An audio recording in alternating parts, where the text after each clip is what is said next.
성도 여러분, 안녕하셨습니까? 만나의 아침 새벽 기도로 시작하겠습니다. 하늘에 계시는 사랑이 많으신 아버지 하나님, 오늘 이 새벽 미명, 저희를 성령의 이끄심을 통해 조용히 흔들어 깨우셔서 이 아침 새 생명을 얻게 하시고 주님께 저희의 마음과 뜻을 다 알 수 있도록 인도해 주셔서 감사합니다. 저희의 생각, 저희의 삶의 모든 목표, 또 사는 과정들이 오직 주님께서 인도하신 생명의 길 속에서 이루어질 수 있도록 도와주시옵소서. 성령의 충만함을 경험케 하여 주시고 얻으실 주님을 맞이하기에 온전한 삶을 살도록 인도해 주시옵소서. 주께서 이 시간 저희와 함께 해주심을 감사드리며 우리 주님 예수님의 이름으로 기도드리옵나이다. 아멘. 오늘 우리 함께 나눌 말씀은 데살로니가 전서 4장 7절로 12절까지 있는 말씀입니다. 데살로니가 전서 4장 7절로 12절입니다. 우리가 이 아침에 항상 길지 않은 말씀이지만 그 말씀을 깊이 묵상하고 그 말씀이 내게 어떻게 주님께서 말씀하시는지를 깊이 있게 묵상하는, 그리고 그 말씀에서 전달되는 하나님의 음성을 듣고 또 깨달음을 얻고 그 깨달음 속에 삶에 적용하고 도전하는 그런 시간이 되시게 되길 바랍니다. 자, 그러면 데살로니가전서 4장 7절로 12절에 있는 말씀, 하나님이 우리를 부르심은 부정케 하심이 아니요 거룩케 하심이니 그러므로 저버리는 자는 사람을 저버림이 아니요 너희에게 그의 성령을 주신 하나님을 저버림이니라. 형제의 사랑에 관하여는 너희에게 쓸 것이 없음은 너희가 친히 하나님의 가르치심을 받아 서로 사랑합니다. 너희가 온 마게도냐 모든 형제를 대하여 과연 이것을 행하도다. 형제들아 권하노니 더 많이 하고 또 너희에게 명한 것 같이 종용하여 자기 일을 하고 너희 손으로 일하기를 힘쓰라. 이는 외인을 대하여 단정히 행하고 또한 아무 궁핍함이 없게 하려 함이라. 데살로니가전서 4장 7절로 12절까지 있는 말씀입니다. 단 6절의 말씀이지만은 우리에게 주시는 귀한 뜻들이 있지요. 먼저 그 말씀들을 한 절 한 절 한번 새겨보는 시간을 잠깐 가지고요. 7절에 있는 말씀, 하나님이 우리를 부르시면 부정케 하심이 아니요 거룩케 하심이니. 하나님께서 우리를 부르신 그 부르심의 뜻이 무엇입니까? 그것은 하나님의 형상으로 지음받은 우리가 하나님의 아름다운 모습을 따라가는 것입니다. 그렇기 때문에 우리를 부르시는 그 부르심의 목적이 부정케 함, 죄로 인하여 망가지고 상해버린 그런 삶이 아니라, 그렇죠, 예수님을 통하여 구원받고 예수님의 품성의 모습을 담는 구원받은 자로서의 삶이라고 하는 것을 말씀하고 있습니다. 이것은 죄로부터의 해방, 거룩함입니다. 죄에 아직도 쌓여서 부정과 부정함을 갖는 것이 아닙니다. 그러므로 우리는 하나님의 구원과 부르심에 합당하게 거룩하고 정결한 삶을 살아야 할 것입니다. 사실 오늘날의 세상은 거룩함과 부정함이 아주 뒤섞여 있고 또 어떤 것이 거룩함인지 부정함인지 모를 만큼 혼탁한 세상 속에 살고 있습니다. 특별히 성적인 부분이 그렇습니다. 여러분 아시는 대로 미국 이제 대법원에서는 동성의 어떤 그 결혼과 성적인 부분에 대해서 합법으로 이제 발표를 하지 않았습니까? 세상의 법이 어떤 것을 정한다 할지라도 하나님의 법은 변하지 않습니다. 하나님께서 섭리를 통하여 이루신 생명의 원리는 바뀌지 않는 것입니다. 이런 부분에 대하여 세상은 지금 온통 뭐예요? 혼란함과 혼돈이 있다고 하는 것입니다. 이럴 때 하나님을 믿는 백성들의 삶은 어떠해야 할까요? 옳고 그름에 대한 분명한 이해와 인식이 있어야 되지 않겠습니까? 그렇다고 해서 누구를 정죄하라고 하는 것이 아닙니다. 우리 자신의 삶에 그 진리를 온전히 적용시키라고 하는 것이죠. 8절은 그러므로 저버리는 자는 사람을 저버림이 아니요 너희에게 그의 성령을 주신 하나님을 저버림이다. 즉 부정함, 도덕적인 불결, 이 모든 것들은 사람에 대한 것이 아니라 하나님을 부정하기 때문에 하나님을 저버리는 것이 된다고 하는 것입니다. 거기에는 합당한, 응당한 심판의 결과가 따른다는 것 잊지 말아야 할 것입니다. 우리가 하나님의 명령과 뜻을 멸시하고 거부하고 저버린다면 거기에 대한 생명의 주, 또 우리와 지금 함께 하시는 성령 하나님을 저버린 것이기 때문에 그 죄의 심각성은 엄청 큽니다. 여기서 33절에 성령께서 하나님께로부터 나오신 영이심을 보입니다. 거룩한 영, 성령은 거룩한 영이시고요. 그것은 성령 하나님이십니다. 우리가 죄를 선택하고 쫓는 것은 성령을 거스리고 하나님을 무시하는 것입니다. 그러나 거룩한 영이신 성령을 우리 마음 가운데 받아들일 때 우리는 옳고 그름에 대한 판단력을 갖게 될 것이고 거룩함을 쫓게 되는 것입니다.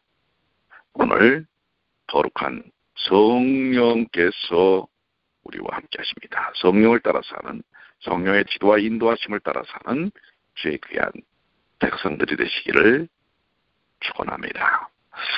그절부터 있는 말씀은 성령의 사람, 거룩함을 쫓는 사람들의 삶의 모습 속에서 나타나는 태도입니다. 그 첫 번째가 형제 사랑에 관하여는 너희에게 쓸 것이 없음은 너희가 진히 하나님의 가르치심을 받아 서로 사랑함이라.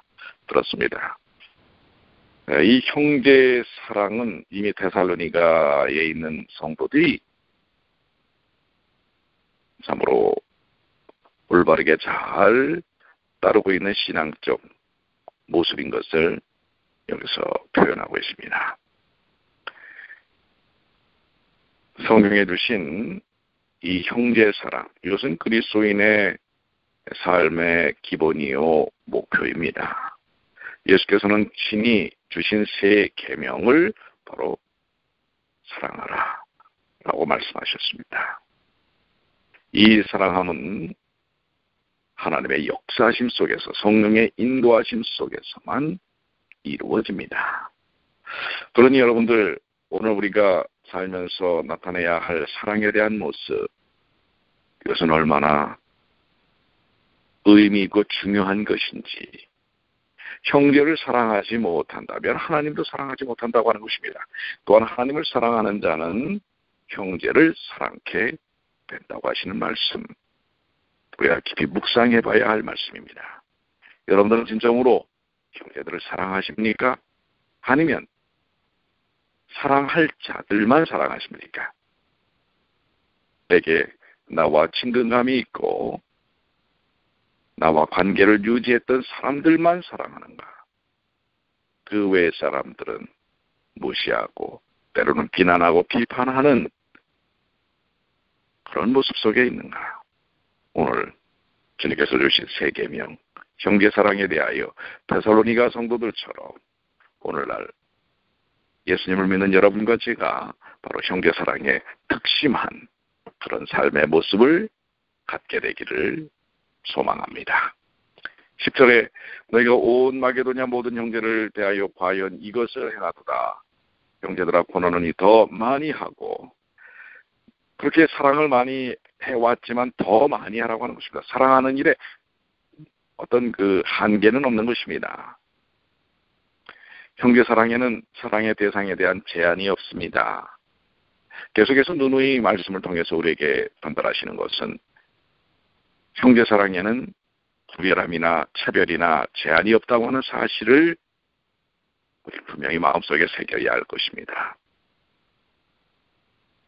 하나님의 모든 백성 곧 하나님의 택하신 모든 사람들, 주께서 피 흘려 사신 모든 사람들을 우리는 사랑해야 합니다. 그것이 인종의 다름이나 언어의 다름이나 문화의 차이나 연령의 차이나 성의 차이가 있다 할지라도 우리는 그 사랑하는 일에 차별함이 없어야 하는 것입니다. 그리고 차별함이 없을 뿐만 아니라 사랑하되 더욱더 사랑해야 합니다. 사랑은 생명력이 있습니다. 그래서 사랑은 자라나는 것입니다. 자, 11절의 말씀, 또 너희에게 명한 것 같이 종용하여 자기 일을 하고 너희 손으로 일하기를 힘쓰라. 이 말씀에서 바울 사도는 몇 가지를 추가로 교훈하고 있습니다. 성령에 충만한 삶을 사는 하나님의 백성들 가운데 나타나는 모습 속에 몇 가지 추가되는 것은 그 첫째로 종용한 생활, 즉 조용한 생활을 할 것을 교훈합니다. 조용한 생활이란 불필요한 말을 삼가하는 것을 말합니다. 말이 많으면 실수도 많게 됩니다. 어떤 분들은 생각 없이 얘기하는 경우들이 있을 수 있습니다. 우선 말을 해놓고 그 다음에 생각하는 것, 이것은 매우 주의해야 될 부분입니다. 여러분들 생각하고 내가 이 말을 하면 어떨까. 물론 그렇게 되면 말하는 것 자체가 많이 제어가 될 것입니다.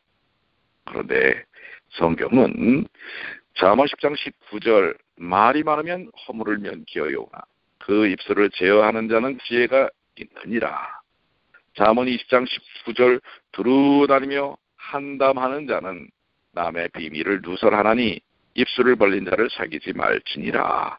여기 한담, 주절 이 얘기 저 얘기 많이 하는 사람들, 결국 그런 사람들은 남의 비밀을 누설하는 사람들이 된 것입니다. 그래서 이러한 사람들을 사귀지 말라고 이야기하고 있습니다. 우리가 복음은 누구나 제한 없이 전하되 이런 대상과는 어때요? 말이 많은 사람하고는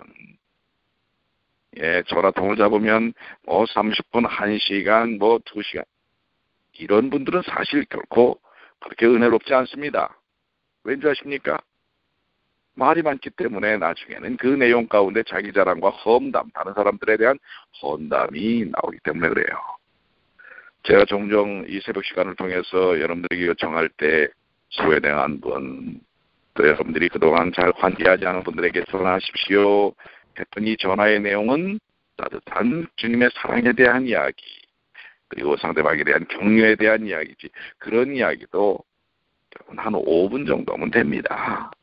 근데 10분, 20분, 30분, 1시간, 1시간 반 이런 얘기를 하게 되면 여러분들 어떤 얘기로 채워질까요? 한번 여러분들 살펴보십시오.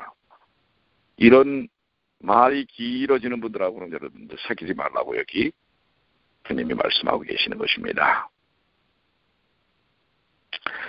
자, 두 번째는 사도 바울은 그들이 자기 일을 할 것을 교훈합니다.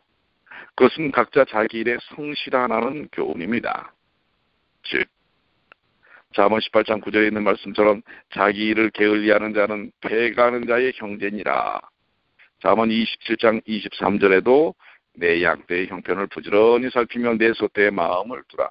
자기에게 맡겨진 일을 충실히 하라고 하는 것입니다. 자기 일을 충실히 하지 않냐고 말로만 하는 사람들도 있습니다. 이런 사람들은 은혜롭지 않습니다. 자기 일에 충실하지 않고 남의 일에 상관하는 사람들이 있습니다.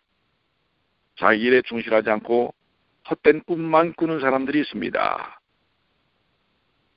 오늘 영화로운 주님의 백성들은 자기 일에 충실한 사람입니다. 바울은 어땠습니까? 복음을 증거하면서도 천막 짓는 일을 하지 않았습니까? 자기 일에 충실한 사람들입니다. 오늘 목사면 목사, 장로면 장로, 집사면 집사, 우리 각자 성도들은 성도들, 자기 일에 교회에서도 충실해야 합니다. 그것이 남의 일이라고 생각하지 마십시오. 자기에게 맡겨진 일은 자기가 감당해야 하는 것입니다. 가정에서도 마찬가지지요. 남편이면 남편, 아내이면 아내, 부모이면 부모, 자식이면 자식, 직장에서도 마찬가지입니다. 각자에게 맡겨진 일에 대하여 충실하고 성실하게 사는 일이 그리스도인들의 모습이라는 것입니다. 셋째, 사도 바울은 그들이 손으로 일하기를 힘쓰라고 교훈하고 있지요. 사람은 범죄한 이후에 얼굴에 땀이 흘려야 먹고 살도록 작정되었습니다. 창세기 3장 19절에.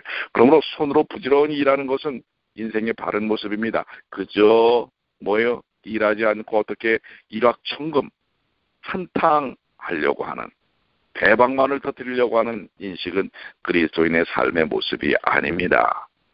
잠언 6장 6절로 11절에 게으른 자여 개미에게 가서 그하는 것을 보고 지혜를 얻으라. 개미는 두령도 없고 간역자도 없고 주권자도 없을 때 먹을 것을 여름 동안에 예비하며 주수할 때 양식을 모으느니라.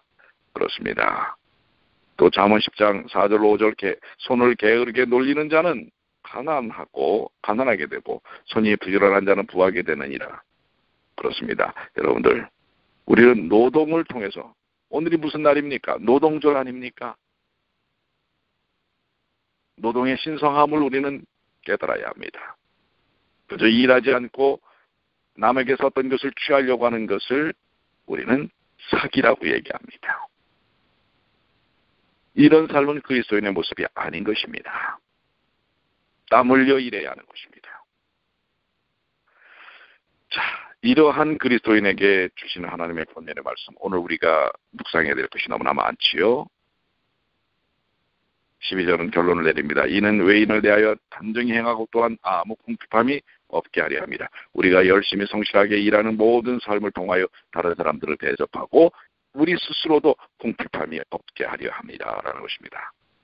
그렇습니다. 성도가 조용한 생활, 자기 일에 성실한 생활, 손으로 일하기를 힘쓰는 생활을 할 때 믿지 않는 사람들 앞에서 바르고 단정한 모습을 보일 수 있고 또 물질적 궁핍함도 없을 것입니다. 오늘 하늘을 향하여 가는 우리 성도들, 지상에서도 바르고 성실하게 살아야 합니다. 게으르거나 낭비하는 생활을 하지 말고 생활에 지혜가 필요합니다. 그래서 다른 이들에게 아름다운 그리스도인의 삶의 모습을 보여야 하고, 우리는 무슨 일에든지 자기 분수에 넘치게 하지 말고 성실하게 사는 일이 필요합니다. 자, 오늘 주신 말씀들 깊이 이 노동절의 아침, 노동의 신성함을 생각하면서 우리에게 주신 귀한 말씀들을 묵상할 귀한 의미들이 있지 않습니까? 오늘도 주님 은혜 가운데서 성령의 인도하심 속에서 거룩함을 이루시는 주님의 귀한 자녀들이 되시게 되길 바랍니다. 기도하시겠습니다. 아버지 하나님, 오늘 주신 말씀, 그리스도인들이 살아야 할 삶의 기본적 모습들, 조용하고 남의 말을 하지 아니하고 손을 움직여 성실하게 살며 또한 최선을 다하여 다른 사람들을 대접하고 사랑을 나누는 일에 더 많이 하는 주님의 귀한 자녀들이 되게 하여 주시옵소서. 오늘도 저희를 흔들어 깨워주셔 감사합니다. 저희의 영혼도 깨어나 영적인 충만함을 경험케 하여 주시옵소서.